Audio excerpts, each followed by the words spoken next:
Welcome, everybody, to Canna Business Services webinar on Kentucky. We know Kentucky has been a huge thing that's happening right now, and a lot of people have tons of questions, which is totally normal.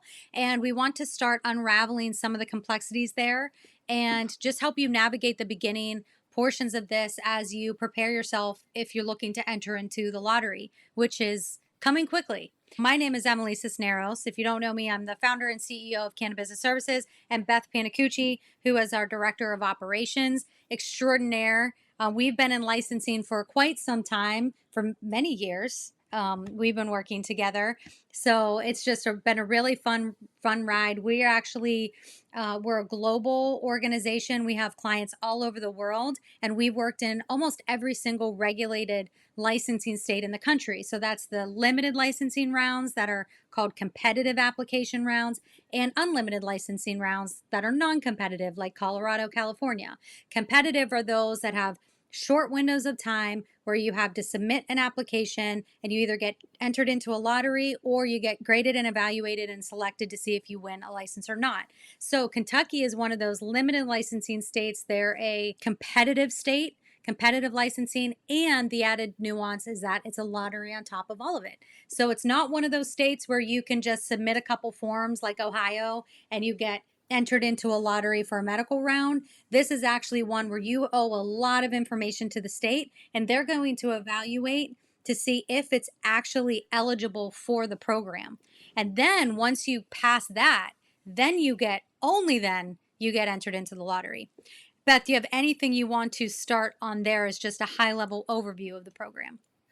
Yeah, Emily, you're absolutely right with everything that you mentioned. And also, I just want to bring up that the window is very small for an application of this size. It opens July 1st and closes August 31st. And we usually see more time for people to gather what they need and be able to submit. But Kentucky wants to see who can get in that window. And so we're working with what they've permitted. And that's where we're at this point. That's a really great point. There's not a lot of time to prepare. In fact, that's a great segue into timelines. So let's talk timelines. When does the licensing round open? July 1st. July 1st. So we are Yeah. recording this on the 24th. We're going to be releasing it here in the next few days, which means you have under 2 weeks, a week and a half, maybe a week, depending on A if I'm week. doing my Yeah. calendar math right, to actually get prepared for a lottery round that's about to open. I was so excited. I just bumped my microphone. Yeah, the lottery round is going to open July 1st, which is crazy, which means you have a very short amount of time to get prepared. So we know that the application round closes, or the window closes for this first lottery not too long after, right, Beth? Yeah, August 31st. So you have about 8 weeks, a little bit longer total to gather everything you need, upload into the portal, hit submit, and they will not accept any applications after that window closes. So August 31st is absolutely it That is to get everything in. wild. Wild. So you're talking July 1st, the round opens, August 31st, 8 weeks later, the lottery window closes, or the application for the lottery Mhm. closes. And then September 15th, there's action and no action letters. Describe Mhm. those to us. So those will come out from the supervising department in Kentucky, and they will, kind of let you know where your status is in what you submitted. You'll also have, and this is a really short window we notice as well. Typically, states give you 30 days to correct any deficiencies that they might have in your application or see, or if they have more questions on one of your owners or something like that, they'll send a deficiency letter. They usually give you 30 days to give corrections. Kentucky is giving you 10. So they really want you to have, your ducks in a row in this first 8 weeks of a round, because 10 days really doesn't give you much time to get them additional information they're requesting, corrected information they're requesting, or anything, based on their application that you're looking for. That is wild. 10 days is, I mean, when you think about it, and maybe let's chat a little bit about some of the types of deficiencies that people normally see. Oftentimes, when people do applications by themselves, they find themselves trapped in this endless loop of deficiency notices. A great Mhm. example of that is New Jersey. New Jersey basically gives you essentially an open-ended window to respond to deficiency notices. There are certainly timelines that your license or application may eventually expire, but it's certainly not even 10 days or 30 days. It could be months. And quite honestly, we've had clients that approach us after they've tried to do it themselves in New Jersey, and they're caught in that loop of deficiency notices. And that's because they don't understand what they're receiving. The notices are largely very uniform in the way they're written. They've never seen a deficiency notice before, or an action no action letter. That's a different name. An action letter is the same thing as a deficiency notice. They're called different things in different states.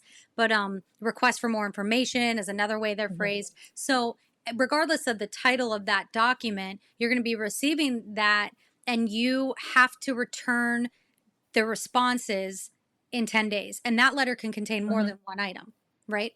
Absolutely. That letter can contain more than one item. You could also get multiple letters depending on how Kentucky sets up their review. They might have, a couple people reviewing um, financials, a couple people reviewing site plans, a couple people reviewing, other items they're requiring. And so you could be getting multiple deficiency notices with multiple items in them. You could get them all at once in one notice. It really varies widely just depending on the situation. But to Emily's point too, we often get clients who tried to do it themselves and then they're stuck in this deficiency loop, and the what's being asked for by the state is just eluding them at that point because they're not familiar with the regulations. It's confusing. It's confusing in every state. It's a heavily regulated industry, and what is being asked of them isn't always clear because they're not aware, something they submitted could have raised a red flag. And that's, what we like to help them do is determine what, might have the state ask for more information based on their past and their situation, because Kentucky will be digging in to everyone's background who's applying for licenses. That's spot on. And I think the other thing too is we have no idea what if people maybe this is the key point. Don't get a deficiency notice in the first place if you Right. can help it, right? And what we found is a lot of people who try to do this on their own end up getting deficiency notices right off the bat. Our Mhm. goal for our clients, based on our experience, is we use our experience to help them avoid getting action or no action letters or deficiency notices at all. And then if they still receive one because sometimes a file is corrupt, or and the state Mhm. can't open it, or the state's having trouble understanding a filing document, a business filing document, and we can either explain it to the state or we help them quickly navigate that. And Right. it could be something very simple or it could be under a timeline. So our goal is to avoid these notices altogether. And then in the instance where the state, you inevitably receive one and the state hands you one, we have to help you turn that around quickly. And we have seen time and time again consultants who don't even reply to an email for 48 Mhm. hours. When you've got a 10-day turnaround time and your consultant's not replying in 24, 48 hours, you've lost 2 days out of a 10-day response period. And it could require something that you have to track down from state corporation site that could take you 5 days to get in the mail. So you are up Right. against the clock. All of this effort and energy and money and time that you've put into trying to get into the lottery gone like that. It's crazy. But That's a great point. yeah. And I think that's one of the things that breaks my heart when people come to us, because there are going to be instances in this round like we have in other rounds where people come to us and it's too late. And Mhm. my goal for you and our goal for our clients is to avoid that altogether. And so, if we can help you, and we'll talk a little bit later towards the end of this webinar about how we can help you make the right decision when you're going for a consultant, whether it's for us or another consulting firm, an attorney, a law firm. We recommend always having a great quality consulting firm that can manage your project from start to finish. So you have no guesswork, you have no stalls because of not understanding the process, going through it for the first time, and a quality attorney or a law firm. So when you have both, it works so well and it's so synergistic. It's perfect. But if you hire just an attorney who's never done this before, it's brand new in the state of Kentucky, They're going through the learning curve on your dime. So towards the end of this, we're going to give you some tips and pointers on how to vet consultants and attorneys you're looking to hire, but we'll talk about that soon. But that goes into this deficiency notice piece, because we have seen how many times, Beth, we have seen people who've used consultants or lawyers who just Mhm. hang a sign on their door that says, "Oh, yeah, we're cannabis attorneys now." Because it's brand new in the state, it's a new market. We're all about entering into new sectors if you can expand your business model, but to do it on someone else's dime and to hold yourself out in a position of having done this before when you haven't, that's where the mistakes come in, and it's to your detriment. Absolutely. And there's a big learning curve there. Yeah. Yes. So, speaking of overwhelming work and deficiency notices, Kentucky has not made it easy for applicants who want to get started in this process. And we want to just switch over to this scene so you can check it out yourself. This is the state of Kentucky's website, or the Commonwealth of Kentucky's website. And these are just the questions that have been asked that people are curious about with all the different license types that you have to know. Even if you're applying for one license type, everything else involving the other license types directly affects your responses on the application. And not only that, but you've got a whole section of cannabis regulations. There are laws and the regulations related to cannabis, and every single link in here has an effect on your license application type. So this is one of the links. This is procedures related to patient identification cards, which directly affects everything that you do, because there are THC limits in medical cannabis rounds. There are patient and caregiver, and in Kentucky, visiting caregiver rules. You have to know all of those and how they affect your license type, whether you are a processor, you're a producer down the road, they're not available right now, a dispensary, a cultivator, anything like that. Everything affects your license. So, we're intimately familiar with how these work, but what we're trying to tell you is that if you miss one thing on here, by example, 1,000 foot setback, then you may have built your entire application on sand. Because if you don't qualify for a setback provision in a regulation, then you've essentially disqualified yourself for the application. Mhm. Absolutely. So let's touch quickly, now that we're kind of jumping into the program, the rules, the regs, let's talk about the license types that are available. There are 5 license types listed on the website, only 4 of which are available in this round. So you've got cultivation license types, processor license types, then you've got dispensaries. So those are kind of the 3 main license types that you may be familiar with. They have different names in different states. You may hear the word extractor or manufacturer. In Kentucky, it's called a processor. Dispensary is where the storefront, essentially where you sell from. And then you've got safety compliance facilities, which in other states are more commonly known as third party labs, third party testing labs, or just laboratory licenses. And then you've got the 5th type, which is a producer license that's not available in this round, but we'll touch on it briefly here today. So, Beth, why don't you talk to us about a dispensary license and just generally what that is?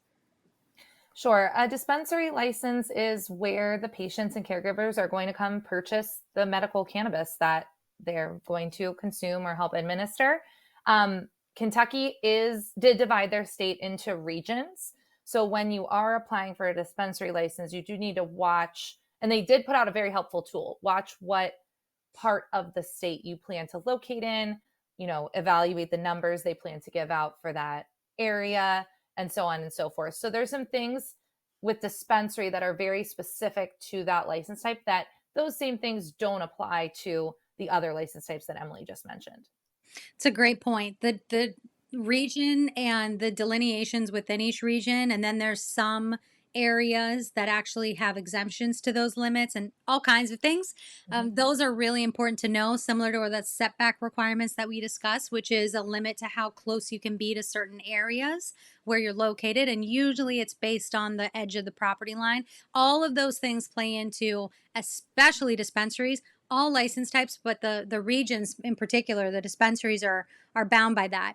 What's really unique about Kentucky is that you can also offer, not only in your storefront dispensary, like a pharmacy model, you can offer drive-through, like window pickup or curbside pickup or even delivery. So Yeah, those that's are nice. really, yeah, unique benefits that usually aren't offered necessarily until an adult use recreational round, but they're offered now in the medical cannabis round, which shows the state really looked into how to build a really robust program from the start.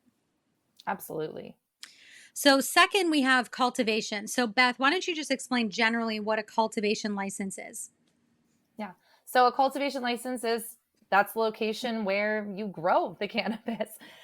So uniquely, Kentucky addresses tissue culture and other forms of, how you plan to grow cannabis. We don't often see that in states, but we see it here in Kentucky. And they also really address the type of building that you have to cultivate in. So there's a lot of regulations just uniquely to Kentucky surrounding, the slab, the foundation, how the building is built. That we don't often see when addressing a cultivation license, but at a high level, that's where you're going to grow. And it's a great piece of information as well, because these are the types of things that are required in the application itself just to qualify for the lottery. So, again, going back to that lottery concept, a lot of people are inadvertently entering this application round thinking that because it's a lottery they only owe a couple business filing forms and maybe some background on their company. It's not the case. You owe site plans, you owe documentation Mhm. reflecting and narrative reflecting what your premises diagram is going to look like, all kinds of things, operational procedures, a lot of things there, and we're going to talk about that here shortly. But you're absolutely right, there's a lot more detail and restrictions around and parameters around cultivation. There's also different tier types. So, tier one is when your canopy, that's the space that you grow, can be limited up to 2,500 square feet or less. Tier two is when you can go up to 10,000 square feet or less. Tier three is 25,000 square feet or less. And tier four is 50,000 square feet or less. Tier four is not available in this Mhm. first lottery round. So, you're looking tier one to tier three, 2,500 square feet to 25,000 square feet. Sorry, I want to make sure those numbers are correct. 2,500, 10,000, 25,000. Those are your three. Now they say 10,000 or less, 25,000 or less. There are further parameters around what or less means. And whenever you get your field monitor assigned to you and you have on site audits, what they're going to be looking for you to fulfill canopy space. So I would not go into this thinking, you know what, I'm just going to apply for a tier three license. I want to get 25,000 square feet and think, well, I'll just fill up 5,000 square feet to start. Because there's things that are affected by that tier choice, such as your application, non refundable application fee, your license fee. Those things are all changed based on the tier level that you apply under. So we often see, and Beth, maybe let's just chat very briefly about this, our experience in seeing people come to us and they say, I'm going to go vertical. I'm going to get a dispensary, cultivation, manufacturing license. I'm doing it all. I'm going to get a 50,000 square foot cultivation facility. So when someone comes to us and says, yeah, I'm in it, I've never been in the industry before, but I'm going 25,000 square feet. What is our thought process like when we see someone kind of jump like that? Yeah, so we get it. They're excited. They want to go for the top level. That's what they want. The biggest hurdle that we have to then discuss with them is how are you going to fund this? And Kentucky has very specific regulations up front about how much funding you have to show you already have to be able to even qualify for the lottery. So that's going to be a huge deal. The other piece of that is depending on the property you get, what size building can you build, what can you do in there, how are you going to measure the canopy and things like that, that impact the choice as well. And some states make it easy to switch between tiers, like drop down, if you apply for a bigger one. That doesn't seem to be the case here. Again, it's a new market, so that could shift. Kentucky seems to have a mechanism for you to be able to move up in the future. So this would be somewhere where we'd say, start small, and then once you are successful at that level, go to the next, and so on and so on. Maybe not the smallest, just depending on what you choose, maybe in the middle. But unless you're very well funded and ready to fully be operational in a very large facility, the top level is probably not for you. I think that's a really important point. I know that wasn't something we were originally going to talk about today, but when I see things like tier levels, my heart skips a little bit because I get really excited for our clients and we always end up having these conversations, which is a good conversation to have.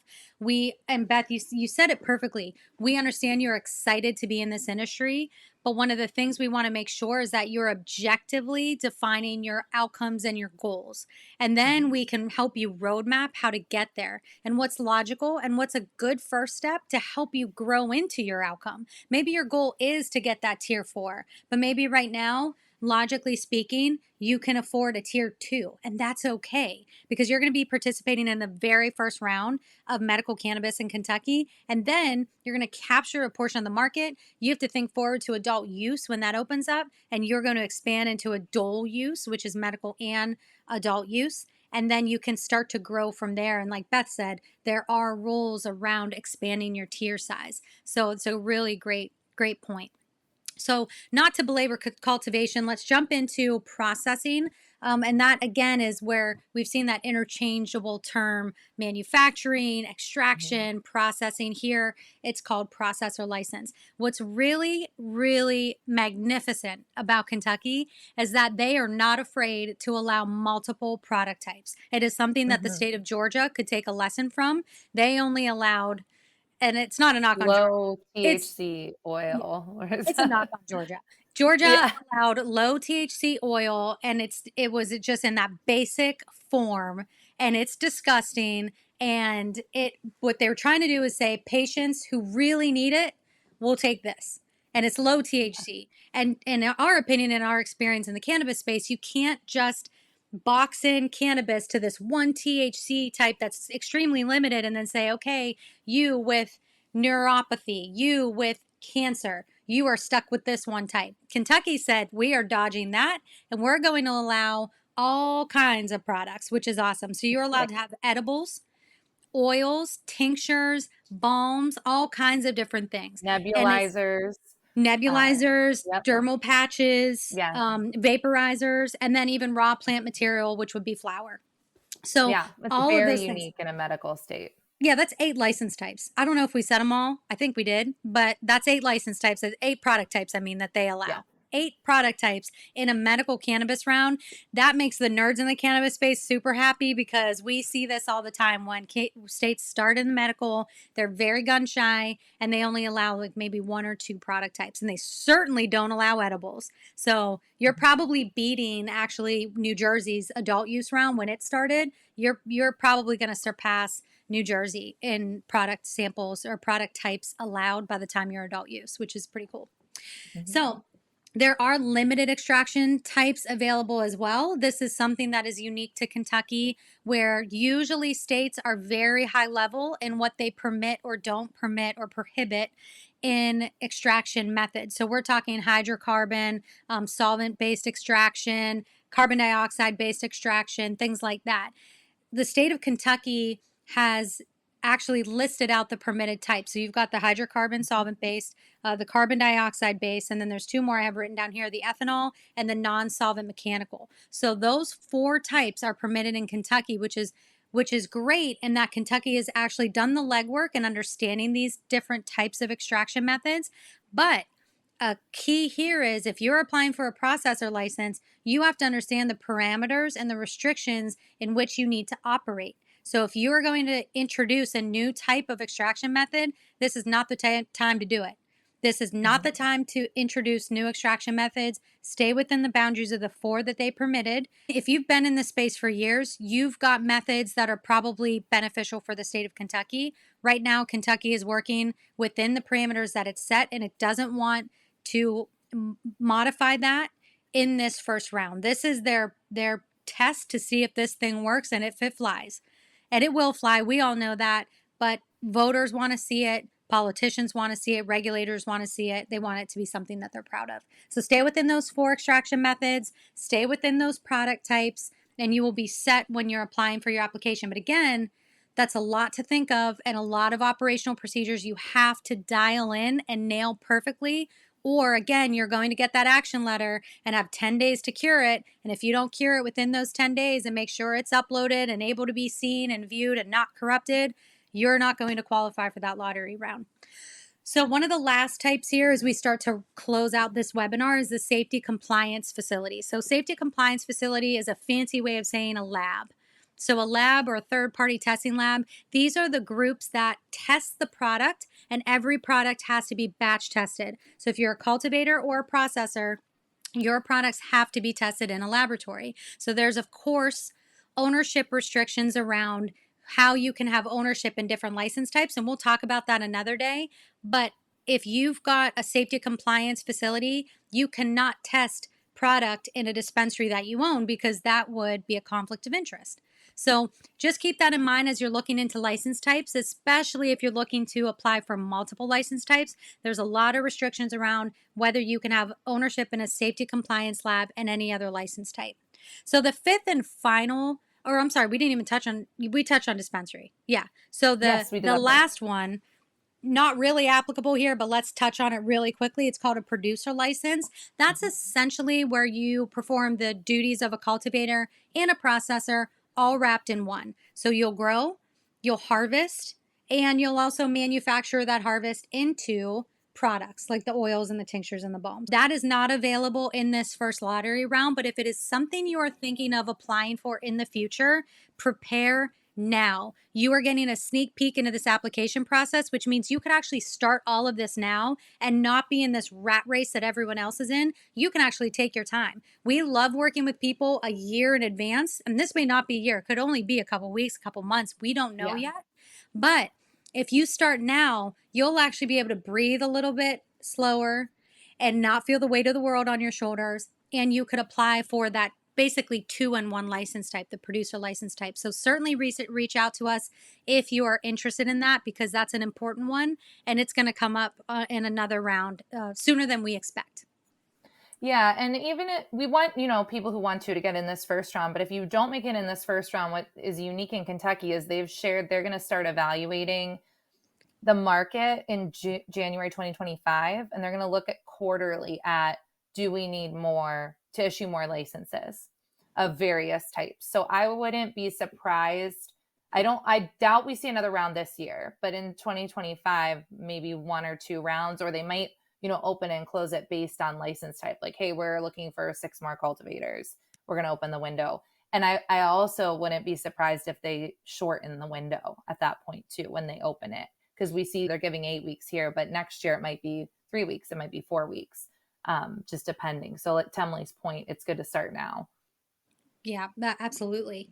So let's do two final things. Beth, if you want to touch on the application process a little bit more. I know we briefly kind of hopped around it. And then what we'll do after that is close out, sharing a video with you on how to vet consultants and attorneys. Because, like we said, this whole process is make or break for you. And we want to make sure whether you go with us or you go with another group, these are the types of questions you should ask and make sure they have the right answers for you. And they're easy ways to spot if there's red flags in that consulting group before you invest your time and your money. You don't have time to waste, so you can't make this mistake. And we certainly would hate to see you waste your investment on a firm that's going to take advantage of you and walk away. And we've seen that so many times. So we'll close with that, but let's start first with a little bit of an insight into the application round. Absolutely. So just to, share a few things that the application is going to require. There are many in here, but we want to give you a brief overview of what they're looking for and some of the things we've already mentioned throughout the webinar, but I'll reiterate them here. First of all, the portal looks like they've engaged a similar contractor that we've, seen and been familiar with in other states. The portal can be very tricky if you're not used to it. There's certain nuances to it that can make it more complex to use. And so we're grateful that we've seen it before and have a lot of experience in that portal. You do need to have a property either solidified or contingently solidified in order to move forward in the application. You'll want to look at zoning, have a site plan, a general idea of if it's approved in your area that you plan to locate in. You'll need to have a business filed, have certain documentation from the state showing that your business exists. It doesn't have to be operational, obviously, but it exists. You'll also need to have bylaws created at that point. And then you will need to disclose everyone involved in ownership, or that you plan to hire financial sources with an ownership percentage. Things like that will all have to be disclosed in the application. You'll need, a summary if anybody has prior business experience in Kentucky or other jurisdictions, that will need to be disclosed. State IDs need to be included, as well as an organizational structure, description of duties. If there's any criminal background, that will also have to be disclosed. There is, as we mentioned, confirm that you have sufficient capital available per license type. It's different per license types that you choose. And just to share a few, if you plan to be a processor, you have to show that you have $150,000 to this license type. If you're a tier 2 cultivator, it's 200,000. Dispensary, 150,000. So you'll have to be prepared to show that. I just want to add one more piece to the application, and then we'll get you the last thing. But the thing that people seem to be missing about the application is this plan of operation. You have to be prepared to outline how you plan to meet all of Kentucky's regulations surrounding security, transportation, storage, and labeling, just to name a few. There's 7 or 8 categories. And that's part of this application. It's not part of the application, once you get selected in the lottery. There's a set of SOPs that you have to be able to produce at that point. This isn't that. This is your plan to show Kentucky how you plan to be compliant with those things. And I think a lot of people are seeing it as those SOPs you provide later, and that's not the case. That's a great point. And I think people are going to be woefully unprepared, unfortunately, when this round opens up and they see that portal and then suddenly they're scrambling to put together all of these files that they're not ready for. So it's a really great point. We hope that anyone listening to this heeds our warning and gets prepared now, because you have to. We promise it is worth it preparing now. Your competition already started a year ago, so certainly prepare now. Awesome, Beth, that was really, really helpful. So we're going to close just the last couple minutes here, sharing a video with you that's on our YouTube if you want to watch it again, just talking through some of the things that you can ask consultants or attorneys as you vet them. Thank you, everybody. So often we see consultants provide success rates of clients that aren't actually true.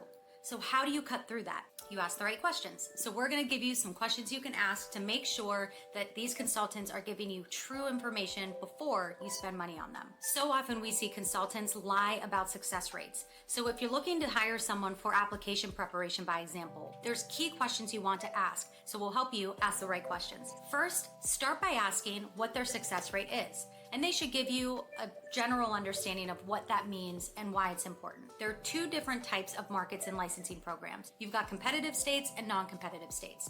So if you're hiring a firm out of, say, Colorado, and they have a 100% success rate, that makes sense because it's not too difficult to get licensed in the state of Colorado.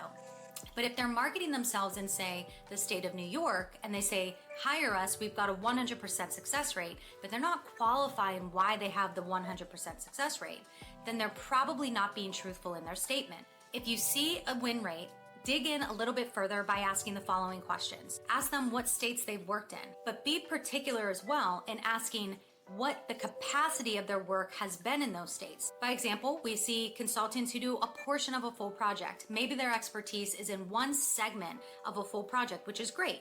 If they're specialized in one thing, that's fantastic. But if they're saying they have a 100% or 99% success rate, generally, that would lead you to believe that they've worked on a full application project or a full build-out project, and that may not be the case. It's really important to dig in with particularized questions. Ask them what scope of project management they've had in a particular application. By example, if you are looking to apply in the state of Pennsylvania and you're vetting a number of different consulting firms, ask them if they've ever worked in the state of Pennsylvania. In what capacity did they do those projects in Pennsylvania? Did they do a full application in-house? Did they outsource any aspects of the application? Did they win an application?